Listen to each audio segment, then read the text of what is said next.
और देखिए वही सूत्रों से अहम खबर है कि इस केस से जुड़े मुकदमे वापस लिए जा सकते हैं। विश्व वैदिक सनातन संघ की तरफ से दायर 6 याचिकाओं को वापस लेने की तैयारी है, जिसका ऐलान जल्द हो सकता है।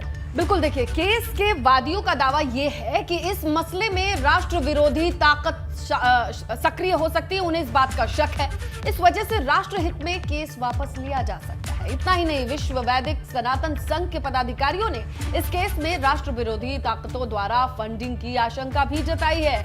यह पूरा मामला बहुत गंभीर हो जाता है इन तमाम आशंकाओं के मद्देनजर, क्योंकि अभी ये सूत्रों से ये जानकारी मिल रही है, जो लोग केस वापस ले रहे हैं उन्हें इस बात का डर है कि बड़ी ताकतें शामिल हो सकती हैं।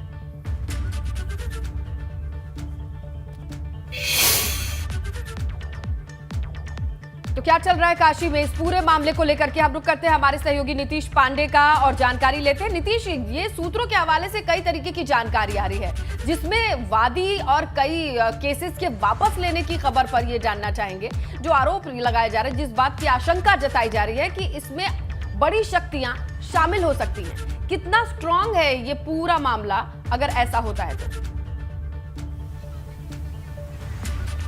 स्नेहलता, अगर पूरे मामले पर गौर करें तो मैं जिक्र करना चाहूंगा, जब ये सर्वे शुरू हुआ था, ये सर्वे कोर्ट के आदेश पर कमीशन वहां पर पहुंच रहा है मंदिर में कमीशन मौजूद होने से पहले, जब मंदिर के द्वार पर कमीशन और इसके साथ ही हिंदू पक्ष के लोग यानी श्रृंगार गौरी पक्ष के लोग जब पहुंच रहे हैं तो मुस्लिमों द्वारा वहां नारेबाजी की जाती है।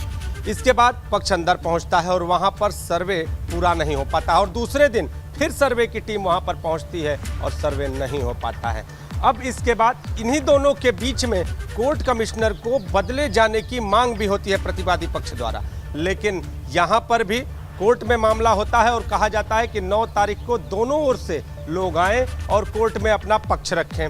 अब ये देखना है कि पक्ष वो क्या रखते हैं। और इसके इतर अगर दूसरा मामला देखें तो श्रृंगार गौरी मामले से जुड़े हुए जो 5 अभियुक्त हैं उसमें से 4 तो अपने साथ हैं, लेकिन 5वें जो मुख्य अगर बात करें याचिका, माफ कीजिएगा, जो याचिकाकर्ता राखी सिंह है वो अपने केस को वापस ले रही हैं, वो वाद अपना पीछे खींच रही हैं वाद से हाथ। अब स्थिति क्या है? अब ये 5 तो हो गई, लेकिन इस पूरे मामले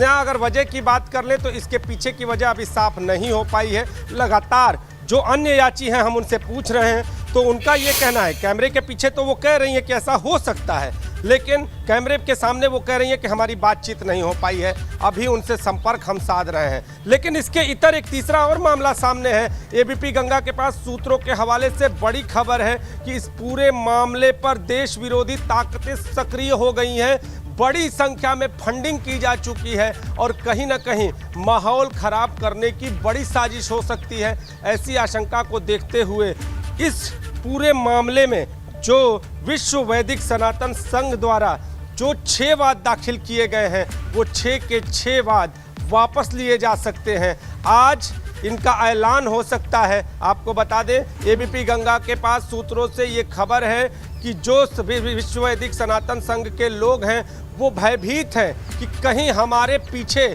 कोई देश विरोधी ताकतें इस पूरे मसले का लाभ न उठा जाए। तो आज ये भी फैसला लिया जा सकता अगर ऐसा है। होता तो है आज 3 मामलों पर अगर वादी वापस लेते हैं अपना केस, तो क्या रुख रह जाएगा इस पूरे केस का और इस पूरे मामले का?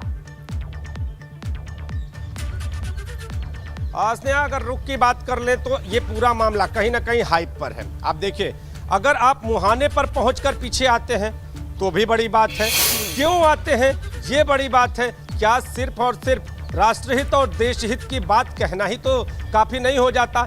एकदम आप नजदीक हैं, एकदम इस मुकदमे के नजदीक है। यानी आम जनता की चर्चा में कर दूं, आम जनता को ये लगने लगा है कि आखिर जो सच है वो सामने आ जाए, और आएगा भी तो कब आएगा। कोर्ट इस मामले में किस तरह से इंटरेस्टेड है और इस मामले को लेकर राजनीति भी हुई है। किस तरफ ये पूरी जांच की प्रक्रिया आगे बढ़ती है, देखिए किस तरीके से इस पूरे मामले में आगे बढ़ा जाता है और क्या होगा। विश्व वैदिक सनातन संघ जो आशंका जाहिर कर रहा है उसमें कितनी सच्चाई है, कितनी सत्यता है, इसको लेकर भी जल्दी तस्वीर साफ होने की उम्मीद है। और अब ये पूरा ज्ञानव्यापी विवाद का मसला किस तरीके से आगे बढ़ता है, इस पर भी लगातार नजर होगी। बहुत शुक्रिया आपका नीतीश, पूरी जानकारी के लिए। आप लगातार इस पूरे खबर पर, पूरी घटना पर नजर